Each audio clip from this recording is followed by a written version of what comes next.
Bom dia aí. Eu vou gravar aqui uma reflexão, uma análise, a partir da minha experiência, sobre o processo evolutivo humano. Até tem essa estátua aqui que eu gostaria de mostrar. Mostra aqui, deixa eu fazer assim, né? Mostra a evolução humana a partir do critério científico, né? O homem teria evoluído a partir de um primata, várias etapas, falando do hominídeo, depois o que a gente chama de Neandertal e finalmente o Homo sapiens. A estátua é muito boa. Ela é de uma resina e quebrou, aí eu tive que emendar aqui, tive que adaptar, né? Colocar a bota, né? Porque não tinha essas roupas. Ficou bom. E o Homo sapiens não tinha essa barba nem o cabelo grande, era cortadinho e tal, eu não achei que seria real, né? Fiz essa acrescentação aí. Eu sou professor de história, né? E eu tentei trabalhar no primeiro ano agora do ensino médio, recentemente, na escola na qual eu trabalho. Tentei trabalhar no livro de história uma conciliação entre a visão científica, que a gente chama de evolucionismo, né, e a visão religiosa, que é o criacionismo. A ideia de que as escrituras sagradas trazem uma explicação cabal, né, para o surgimento da vida na Terra, para o surgimento da humanidade. Então, acho que é um pouco ingênua, certo? A ideia do mito do Adão e Eva. E eu encontrei muita resistência da parte dos alunos. Eu estava tentando conciliar, mesmo porque a Igreja Católica, né, que é a igreja cristã mais antiga em funcionamento. Então a Igreja Católica tem muita experiência histórica, ela tem mais de 2000 anos de existência, né? Se bem que 2000 anos não, porque ela não nasceu com os apóstolos, ela vai surgir depois, se aprimora com a conversão de Constantino ao cristianismo, né? Com a transformação do cristianismo na igreja, na fé oficial do Estado romano e tal. Enfim, é uma longa história que eu prefiro não me perder por ela aqui para não fugir do meu foco, né? Então a Igreja Católica, eu acho que ela tem muito mais experiência histórica e muito mais maturação institucional e teológica para opinar a respeito de questões ligadas de alguma forma aos dogmas da fé, que são desafios para o mundo de hoje, certo? Por ela ter errado muito no passado, né, ela ter se oposto à ciência, né, como ela se opôs na época da Idade Média e no início da Era Moderna com a Inquisição, ela ter perseguido cientistas, ter perseguido outras igrejas, outras crenças e tudo mais, né? Ela reconheceu o erro e ela evoluiu. A Igreja Católica, na pessoa do Papa, dos papas, né? Dos papas recentes, e eu falo desde João Paulo II até o Papa atual, o Papa Francisco, ela tem uma opinião muito sóbria sobre a evolução da humanidade. Por exemplo, ela reconhece que aconteceu um Big Bang, certo? Tem uma passagem do Gênesis, do primeiro livro da Bíblia, né, onde Deus teria criado tudo, né, em 7 dias, né? Aí ele tem um momento que ele diz, e Deus disse, faça-se a luz, certo? Aí o paralelo que a gente faz com o Big Bang, que é a definição científica do momento da criação, né, seria que essa luz que está lá na Bíblia, que Deus diz faça-se a luz, seria o Big Bang, uma alusão ao Big Bang, né? A origem de tudo a partir de uma grande explosão, segundo os teóricos aí da ciência atual, certo? Então, nesse ponto, a ciência e a religião diriam coisas parecidas, e o Papa Francisco concorda com essa visão, que tudo teria começado numa grande explosão, e isso estaria de acordo com a Bíblia. Então isso é uma tentativa de conciliação. Eu apresentei isso, a maioria dos garotos que prestaram atenção entenderam, mas teve uns que resistiram a isso, ficando ofendidos, certo?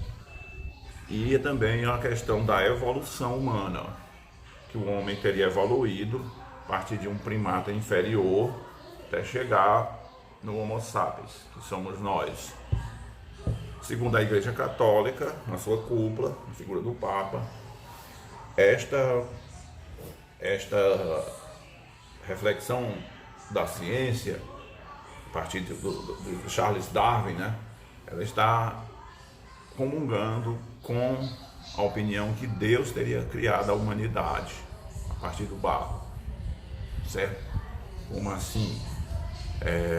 Deus teria criado a humanidade não em 7 dias, exatamente 7 dias, mas em 7 grandes eras, né? Na primeira era criou a vida a partir do caldo primordial na Terra primitiva, surgiu a primeira molécula de vida, né? Lentamente até criar o primata, né? E empurrando esses primatas lentamente através de sucessivas eras geológicas até chegar no Homo sapiens. Então você concilia a ideia da criação, teria sido a mão de Deus, ou de uma força invisível que permeia tudo o que existe, que empurrou este primata ao hominídeo, e este hominídeo ao Neandertal e o Neandertal ao Homo sapiens sapiens. Deus teria feito isso. Então a igreja concilia isso com a opinião científica. Aí houve muita resistência, né, de alguns garotos, principalmente dessas igrejas evangélicas, né? A igreja evangélica tem uma postura de negar as descobertas da ciência, né? Negar as coisas mais óbvias, né? E o processo evolutivo está entre eles, né?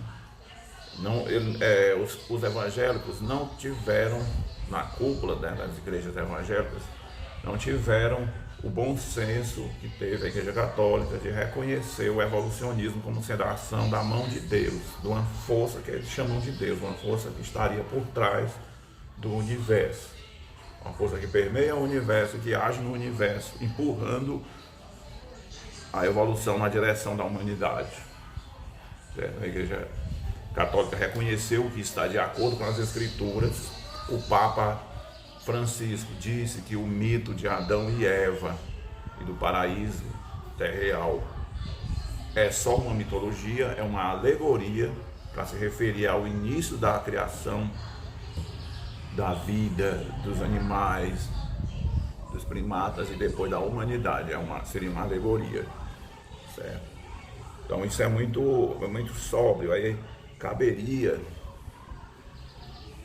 a todos nós tentar fazer esse paralelo entre a visão religiosa cristã e a visão científica, porque não tem como você negar, cara, o processo evolutivo. Ninguém que tenha estudado, que tenha concluído o ensino médio e tenha prestado atenção nas explicações de biologia pode negar o processo evolutivo. Não dá para negar isso aqui, ó, que o homem veio de um animal inferior. Não dá para negar, cara. Você é cristão? Eu sou. Mas aí eu pego a minha fé num ser superior, abstrato, que permeia o universo, e tento conciliar com a minha visão cristã da criação do mundo e da criação da humanidade. Que força misteriosa pegou esse animal aqui e impulsionou ele ao longo das eras até chegar nesse? Deus. Pronto, a força misteriosa seria Deus.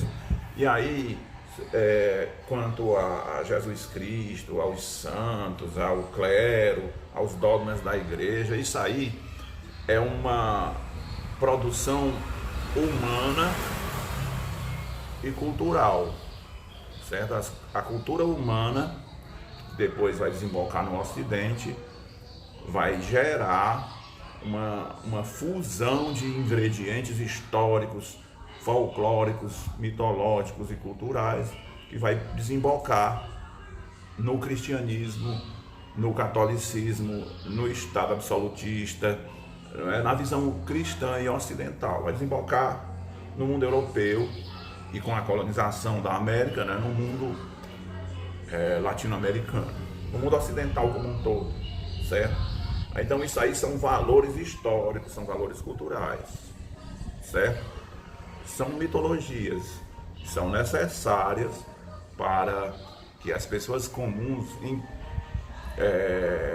tenham uma abertura para o sagrado, para que elas não se desesperem na incapacidade que elas têm de compreender que o universo é Deus, que o universo, na sua plenitude, desde o Big Bang até hoje, ele é Deus, ele impulsionou a si mesmo até parir a humanidade a partir do barro, da lama primordial.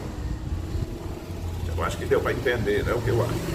Não dá para negar o processo evolutivo. O processo evolutivo humano, né, ele não terminou, ele não acaba nunca. Não vai chegar um momento que o ser humano vai parar de evoluir.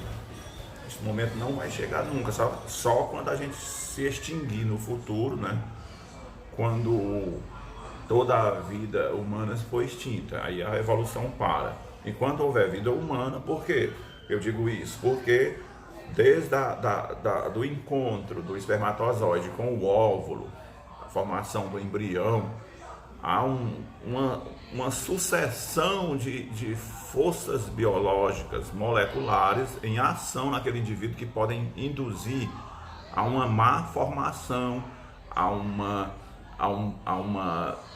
doença congênita, uma doença genética, a um erro da formação daquele ser humano ali, até o seu nascimento e etc. E esses erros, eles são também os acertos evolutivos. Às vezes a evolução erra uma vez, erra duas, erra três, até que ela acerta. E aquele acerto da evolução é uma característica daquela criatura singular que a distingue das demais e faz com que ela seja mais eficiente e passe para frente o seu legado biológico, né? Os seus genes, dizer assim, né? Então, a partir daí há uma difusão de características a partir daquela criatura primordial, daquele ser humano primordial, daquele ser humano que eu me referi, que tem aquela mutação genética, né? Que vão se tornar um padrão comum pela propagação daquela carga genética, daquele suposto defeito genético, né? Isso aí é processo evolutivo, cara. Se você não entendeu ainda, cara, e assistiu o meu vídeo até aqui, toda vez que nasce uma criança com algum defeito físico, é a evolução agindo. Só que ela é aleatória, ela é um lance de dados. Ela pode acertar, mas na maioria das vezes ela erra. É como você está no cassino jogando. Você pode jogar 1000 vezes e errar mil vezes. Até que você chega na 1001, você ganha o prêmio. Você acerta o número lá que você deseja e sai premiado. Então isso é o que? A evolução. Ela age dessa forma aí, certo? Aí, então a perda de pelos no corpo humano, a diminuição da mandíbula, né? Deixa eu mostrar aqui minha estátua de novo, né? Perda de pelos, ó, se o ser humano é peludo, vai perdendo pelos. A diminuição dos braços, os braços são enormes, né? Tem garras, a diminuição das presas para os tipos de dentes que nós temos. Isso aí é um processo evolutivo onde a anatomia dos seres humanos vai se purgando das características animalescas. E nós estamos totalmente purgados da nossa condição de animal? Estamos não, estamos longe. Toda vez que alguém comete uma violência, por exemplo, uma violência gratuita, né? Não só da autodefesa, mas uma violência gratuita. Por exemplo, depois de uma partida de futebol, os torcedores de um time A massacram torcedores de um time B e vice-versa. O que é isso aí? É um macaco que a gente ainda tem dentro do nosso cérebro agindo. Os instintos animais que a gente tem, certo? Aí, esses instintos animais, eles se manifestam direto na nossa mente, no nosso cotidiano, na nossa vida, certo? Quando você está com fome, é um instinto animal. Tem que saciar. Quando você está com sede, é um instinto animal que você tem que saciar. Quando você está com vontade de fazer sexo, é um instinto animal, instinto reprodutivo, você tem que saciar. Você pode saciá-lo com a pessoa amada. Alguns saciam numa relação animalesca, né, sem amor. Ou você pode saciar solitariamente. Você tem que saciar o seu instinto, o instinto afetivo, né, de viver em bando, ter amigos, viver em família, tudo isso aí são instintos. Mas tem também os instintos mais animalescos, que são intratáveis, que a sociedade retira do convívio dela os indivíduos que têm esses instintos. O instinto de violência, né? O instinto da agressão física, o instinto sexual incontido. A pedofilia é isso, a manifestação desse instinto animal, certo? Um estupro, quando você vê falar de um estupro, o sujeito vai lá, pega uma arma e estupra uma jovem na rua e tal, é a manifestação de um instinto animal que a gente carrega na gente hoje e que tem que ser reprimido, né, para que a civilização prospere. Então a civilização é a criação de regras e instituições para conter os instintos humanos, para aprisionar o macaco que a gente tem na gente. É isso aí. A civilização faz isso. Aí é preciso o homem criar válvulas de escape, porque a civilização sufoca, né? Segundo Freud, não é possível você conciliar as cobranças da civilização com os desejos e os impulsos da sexualidade, por exemplo, certo? Ou seja, por mais que a sociedade reprima os desejos, os instintos, as taras, a violência, né? As características animais dos seres humanos, se você não tiver uma válvula de escape, aquela pessoa fica deprimida, certo?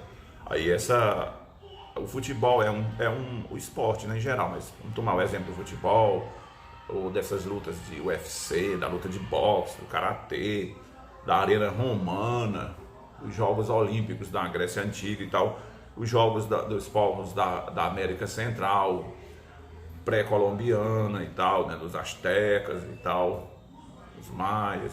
Jogos, os seres humanos criam esportes ao longo de todas as eras, criaram, e o esporte é uma maneira do cara extravasar a sua energia agressiva, dele simular uma caçada, um assassinato, uma guerra, um conflito tribal. Então, quando você vê dois times de futebol jogando, aquela torcida lá no Maracanã, né? Milhares de indivíduos ali eufóricos, gritando a plenos pulmões, vibrando, se frustrando, tendo aquele gozo espiritual no momento do gol. Isso ali é o que? Os seres humanos ali congregados estão lavando a roupa suja, eles estão botando para fora, estão tirando de dentro de si o impulso agressivo inerente aos seres humanos. E também estão trabalhando o impulso gregário, o desejo dos seres humanos de estar em bando, de estar no meio de seus semelhantes, de pessoas que comungam os mesmos valores, né, de se irmanar numa tribo, numa multidão, numa aldeia, enfim, essas coisas todas. Aí o impulso sexual, ele é contido pela sociedade, tornando crime as coisas que são socialmente reprováveis, moralmente reprováveis, como eu já falei, como o estupro, o abuso, enfim, vários tipos de violência, o próprio machismo, né? O cara cortejar uma mulher na rua que não quer ser cortejada, ei, gostosa, aí dá aquele assovio, ou lá em casa, esse tipo de coisa, é um tipo de violência, certo?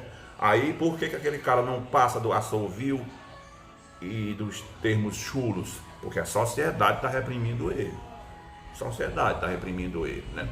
Aí então assim, a sociedade cria válvulas de escape para a sexualidade. A principal válvula de escape para a sexualidade humana é o casamento, onde você pega um homem que está naturalmente, né, um jovem, né, um jovem de 18 anos, 20 anos por aí, né, está no auge dos seus impulsos sexuais, no auge das suas taras sexuais, e uma família oposta, né, entrega para os cuidados deste predador uma fêmea, uma jovem, né, bela, bonita ou não, né, e tal, onde aquele indivíduo possa dar vazão aos seus impulsos sexuais naquela fêmea. E a mesma coisa eu posso dizer no sentido contrário em relação à mulher, né? A mulher teria um indivíduo para que ela possa dar vazão aos seus impulsos sexuais, aos seus desejos, à sua tara sexual. Então um anula o outro, e o pacto sexual entre aqueles dois, o homem e uma mulher, estabelece o monopólio de um sobre o outro. Você só pode fazer sexo comigo e eu só posso fazer sexo com você. Então a sociedade cria a monogamia, cria o casamento para controlar a sexualidade, para permitir que aquela pessoa tenha acesso ao sexo, possa fazer sexo sem representar um risco para a sociedade, sem que ele vá atrás de fazer sexo com quem ele não pode fazer, né? Seja com crianças ou com pessoas de outras relações, ou mesmo forçar, estuprar uma pessoa, uma jovem na rua e tudo mais. Então a monogamia, o casamento, é a primeira forma de controle sobre o instinto da sexualidade. Aí, mesmo assim ela não é eficiente. Ela não é eficiente, claro. As traições são fugas, né, da monogamia, certo? Aí então o ser humano precisa ter outras válvulas de escape, que seria assistindo filmes, por exemplo, né? Ele se deleita assistindo um filme pornô, assistindo um filme erótico, assistindo um romance onde um homem e uma mulher se comungam numa relação afetiva verdadeira e profunda, né? Aí você vai ter um outro tipo de busca de satisfação desse instinto, né? Alguns indivíduos que não têm parceiros se satisfazem sozinhos, e isso é uma necessidade humana, isso tem que ser feito, isso não é crime, não é pecado, não é. Um dos grandes males do cristianismo é justamente de tornar imundo, tornar leviano, tornar criminoso o sexo humano, a sexualidade humana. Você tem que controlá-la, a sexualidade, mas não ao torná-la imunda, asquerosa, criminosa, pecadora, pecaminosa, demoníaca, né? A tradição cristã ocidental adoece as pessoas, faz com que os indivíduos que buscam um comportamento inatingível, né, vivam num eterno dilema de frustração, de insatisfação, porque não é possível você cumprir as demandas das escrituras, do celibato, da castidade, né? É preciso fazer sexo, senão o cara enlouquece, cara. Fica perturbado, fica agressivo, fica violento, principalmente o homem, diferente da mulher, né? Enquanto que a mulher, o organismo da mulher prepara um óvulo durante um mês e tal, e aquela mulher não tendo um parceiro, aquele óvulo sai na forma de menstruação, e aquela carga hormonal desce junto com o sangue da menstruação e tal, e a mulher se alivia naturalmente, através disso, né, através da menstruação, o homem não tem nada parecido fisiologicamente. O homem produz, um homem jovem de 18 anos, ele produz assim milhares de espermatozoides por dia, que se não forem esvaziados do corpo, ele continua produzindo e armazenando, produzindo e armazenando, produzindo e armazenando. E este hormônio da sexualidade acaba tendo um efeito, é a testosterona, né, que faz os machos serem muito mais agressivos do que as fêmeas em torno de todos os mamíferos, certo? A não ser quando a fêmea está protegendo a cria, aí é uma situação ímpar, singular, mas no geral os machos são maiores e mais violentos, mais agressivos, mais sanguinários, mais briguentos, mais cachorrentos, vamos dizer assim, né? Usando o exemplo dos cães. Então, assim, se o homem não fizer sexo, não tiver a sua parceira, ele adoece, a alma dele adoece. Né? O psicológico dele adoece. Ok? Daí o casamento ser importante para que ele tenha acesso ao sexo. Daí o cara que não tem parceiras ter a necessidade de fazer sozinho. Né? Não vou explicar aqui porque alguma criança pode assistir e pode ser considerado, esse vídeo pode ser considerado inadequado. Então, assim, e os caras, as pessoas que são homoafetivas, como resolver essa fome delas, a fome da sexualidade, a fome humana do sexo? Elas têm fome também.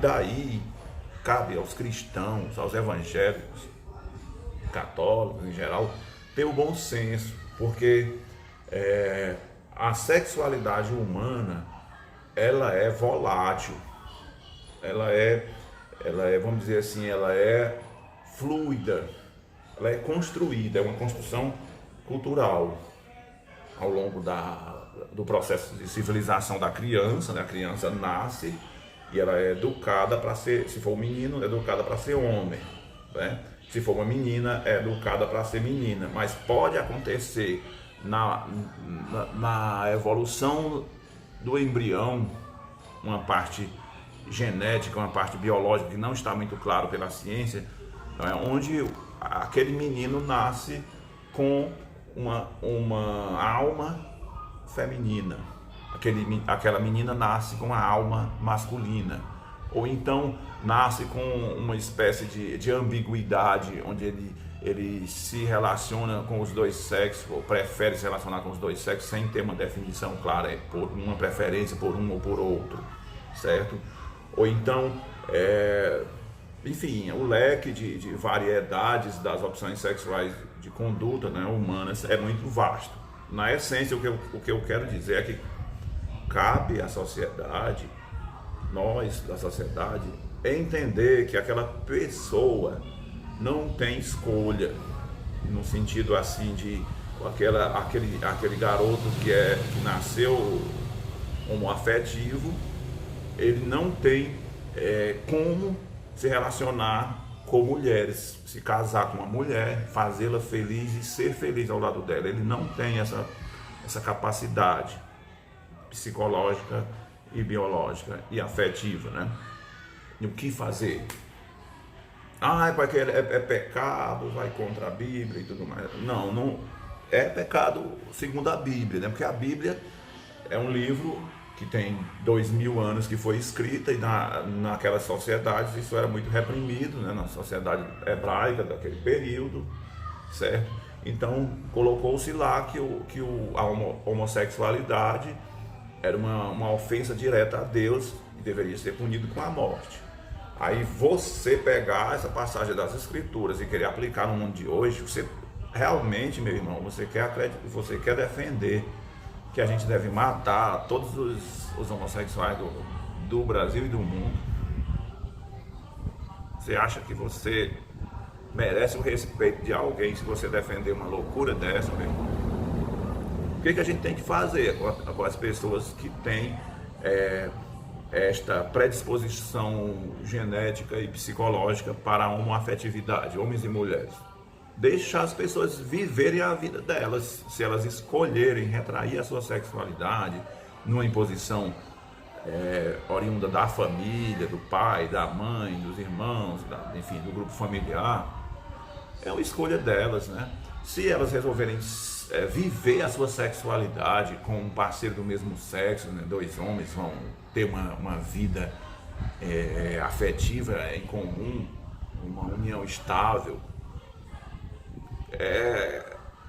isso é um problema deles. São maiores de idade, decidiram fazer isso, pagam suas próprias contas, então não tem o que fazer, meu irmão. Vamos viver a nossa vida. Você é contra isso aí? Eu também sou. Eu não vou procurar uma pessoa do mesmo sexo para me relacionar. Eu sou contra para mim. Mas se outras pessoas quiserem e praticarem, o problema não é delas, não é não. Não tem o que fazer.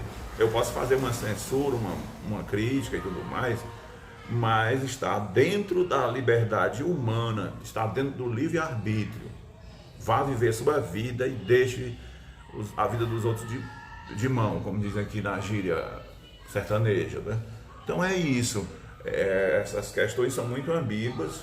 Voltando para a discussão original, é preciso a gente se conscientizar que a gente tem esse animal aqui dentro da gente e que a vida em sociedade pressupõe você enjaular esse animal, você aprisionar esse animal para você se tornar um homem socialmente saudável, né?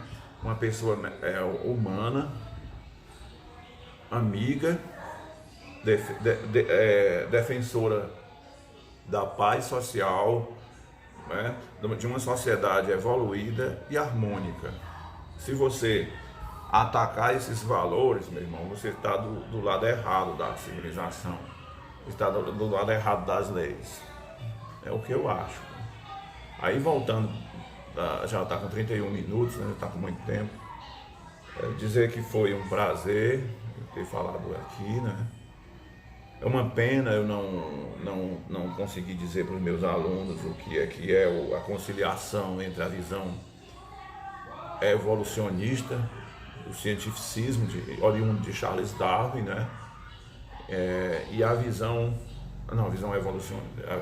criacionista que veio da Bíblia, que veio do livro sagrado, que veio da tradição cristã ocidental, e tentar conciliar isso aí com a visão cientificista e evolucionista que vem do Charles Darwin, que vem da ciência moderna.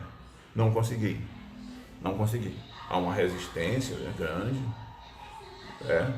e eu não vou insistir no assunto. Aí resolvi gravar esse vídeo para ficar para a posteridade, para quem quiser assistir no futuro, certo? Mas é isso, você tem que conciliar a Bíblia com a ciência, cara, com os conhecimentos descobertos pela ciência.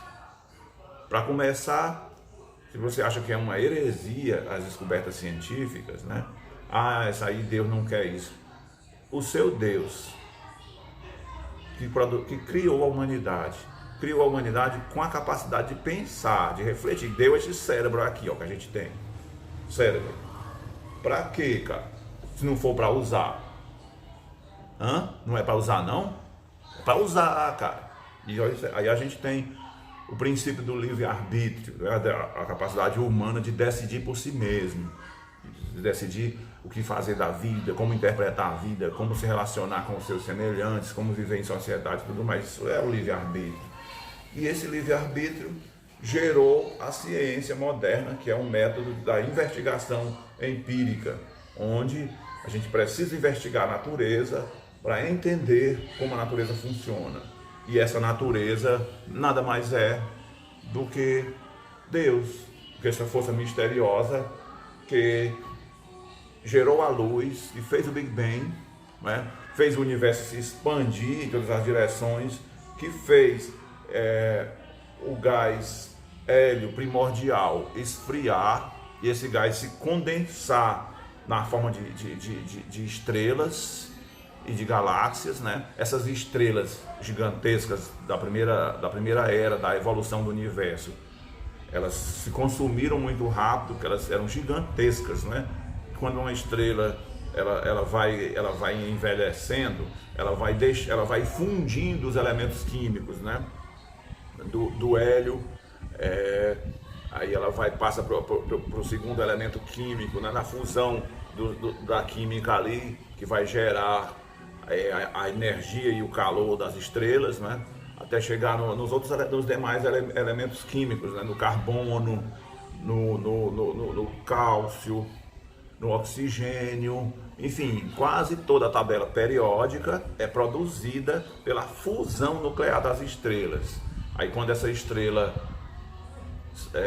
fundiu tudo e produziu o elemento ferro, né, ela não tem mais como sobreviver, porque o ferro é o máximo que a estrela consegue fundir com a sua gravidade, aí ela morre.